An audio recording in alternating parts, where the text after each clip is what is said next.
안녕하세요, 뉴스반장입니다. 화천대유 설계자 남욱 변호사가 이재명은 그분이 아니라고 언론에서 정확히 밝혔습니다. 이재명 후보에게 12년간 소위 트라이를 해봤지만 CR도 안 먹혔다는 말까지 덧붙였는데요. 정영학의 녹취록도 남욱의 입도 더 이상 국힘당의 구세주가 아님이 확인된 겁니다. 곽상도, 박영수 등 국힘당 주변에서 돈 받은 자들을 쫓아야 범인이 보인다는 주장이 새삼 입증된 순간인데요. 그분은 그들 꼭대기에 있기 때문이죠. 이제 그분의 실체가 드러나는 일만 남았습니다. 18일 경기도 국감에서 저는 똑똑히 지켜봤습니다. 이재명 더불어민주당 대통령 후보가 대장동 개발 사업에서 시민의 이익을 수호하기 위해 어떤 노력을 했는지 그의 악정고투와 고생으로 그나마 5천억 원의 이익을 환수할 수 있었다는 사실을 다시 한번 알게 됐는데요. 그건 결코 쉬운 일도 아무나 할 수 있는 일은 절대 아니었습니다. 반면 국힘당은 조폭 스폰서 조작 자료까지 들고 나와 어떻게든 이재명 후보를 흠집내려 했지만 모조리 실패하고 말았는데요. 특검은 대장동 개발 투기 세력과 국힘당 관계자 그리고 적폐 검사들의 국민적 심판을 피하기 위한 방패막이일 뿐이라는 사실만 확인했습니다. 이제 공정을 쳐드시고 정의를 무너뜨린 진짜 그분을 색출해야 할 때인데요. 판사 사찰 문건, 채널A 감찰 수사 방해를 한 그분은 이미 밝혀졌습니다. 반드시 법의 심판대 위에 세워야 할 겁니다. 손준성, 김웅, 정점식에게 고발 사주시킨 그분 역시 누구인지도 밝혀야 합니다. 대장동 민간업자에게 초기 자금인 부산저축은행 불법대출 수사를 무마시킨 그분도 찾아내야 하는데요. 짐작컨대 지금 말한 그분이 한 분일 수도 있다는 강력한 의심도 들기도 합니다. LCT 1조를 민간업자에게 통째로 넘긴 그분들도 찾아내 단죄해야 합니다. 아직 찾아내야 할 그분은 차고 넘치는데요. 반드시 다 찾아내야 합니다. 더불어 더 이상 부동산 불로소득에 국민들이 상실감과 박탈감에 빠지지 않도록 불로소득 공화국을 반드시 해체해야만 합니다. 그것이 이재명 후보가 대통령으로 당선되어야 하는 이유일 것입니다. 이재명 정부에서는 더 이상 이런 일이 일어나지 않을 거라는 믿음 때문이죠. 그래서 이재명입니다. 내가 솔직히 그 말을 하고 싶어서 이게 이재명 부지사하고 제가 알고 있는 한은 거기는 뭐 관계가 없거든 사실은. 내가 아는 12년 동안 내가 그 사람을 지켜보면서 얼마나 많이 해봤겠어요. 트라이를. 아유 씨알도 안 됐죠. 합법적인 권한을 이용해서 사업권을 뺏어간 사람이에요. 내 입장에서. 내가 사업을 할 때. 대장동 민간개발 듣겠습니다 이러시더니 갑자기 시장들이 공영개발 하겠다고 빵 때리셔갖고 그때부터 간 거야 우리가. 대장동 의혹의 핵심 인물인 남욱 변호사가 천화동인 1호의 그분은 이재명 민주당 대선 후보가 아니라고 정확히 밝혔습니다. 18일 새벽 5시쯤 인천국제공항을 통해 입국한 남욱 변호사는 JTBC 취재진에게 이와 같이 말했는데요. JTBC 취재진은 남욱 변호사의 귀국 일정을 확인해 LA공항과 인천공항을 향하는 기내에서 남욱 변호사를 인터뷰했습니다. 이 자리에서 남욱 변호사는 취재진이 묻기도 전에 먼저 그분 이야기를 꺼내며 그것 때문에 난리가 났다. 이 후보가 지지율이 떨어지고라면서 제가 알고 있는 한 거기는 관계가 없다고 입을 열었습니다. 정영학 회계사가 검찰에 낸 녹취록에 화천대유 대주주인 김만배 씨가 천화동인 1호 지분의 절반은 그분 것이라고 말한 내용이 담긴 걸로 알려진 데 대한 설명인데요. 화천대유 지분 100%를 보유하고 있는 천화동인 1호는 최근 3년 동안 1,200억 원의 배당을 받았습니다. 남 변호사는 천화동인 4호의 실소유주인데요. 남 변호사는 앞서 JTBC와의 인터뷰에서 김 씨가 평소 유동규 성남도시개발공사 전 본부장을 그분이라고 부르는 일은 없었다면서 제3자가 있는 것처럼 여운을 남겼는데요. 하지만 이번엔 이 후보가 그분이 아니라고 명확하게 말했습니다. 남 변호사는 이 후보에 대해 아예 모른다. 딱 한 번 봤다면서 2010년도 선거할 때 선거운동하러 오셔서 그때 악수 한 번 한 게 전부라고 말했는데요. 그는 2014년 정 회계사 등과 만난 자리에서 이 후보가 당선되면 사업이 빨라진다고 한 데 대해선 원주민들을 설득시키는 과정에서 과장해서 한 얘기라고 말했습니다. 그러면서 오히려 이 후보가 공영개발을 추진해 2009년도부터 대장동 개발을 추진해온 자신의 사업을 망가뜨리려 했다고 주장했는데요. 하지만 JTBC가 입수해 보도한 2010년 성남시 고위관계자 업무수첩에선 대장동 민영검토란 메모가 적혀있던 사실이 확인됐습니다. 담당 공무원 A씨가 시장 지시를 받아 적은 거라고 주장한 내용인데요. 그냥 일방적인 주장일 뿐인 거죠.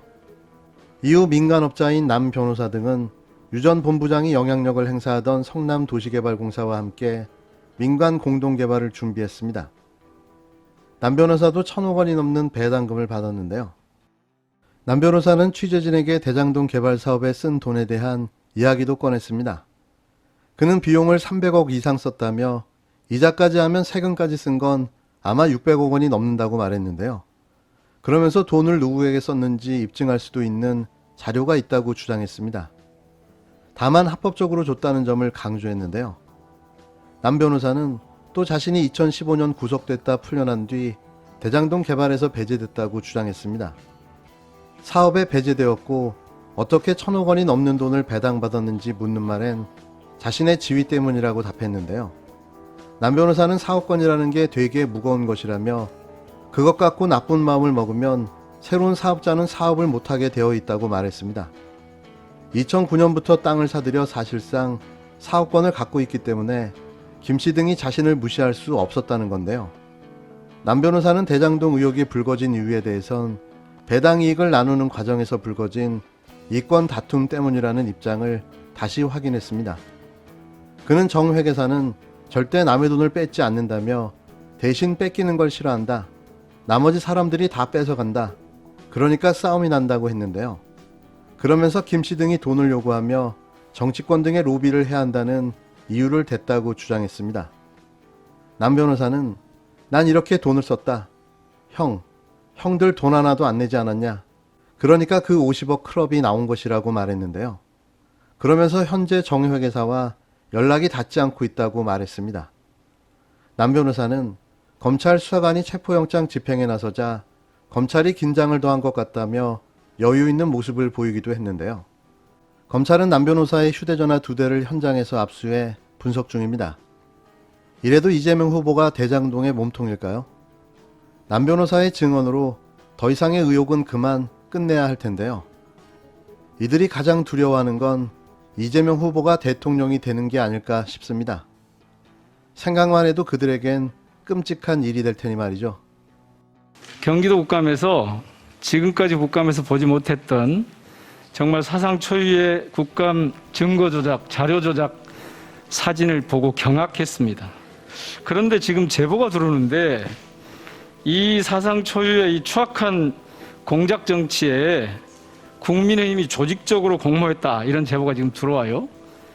무슨 말씀 드리냐 하면 들어보세요.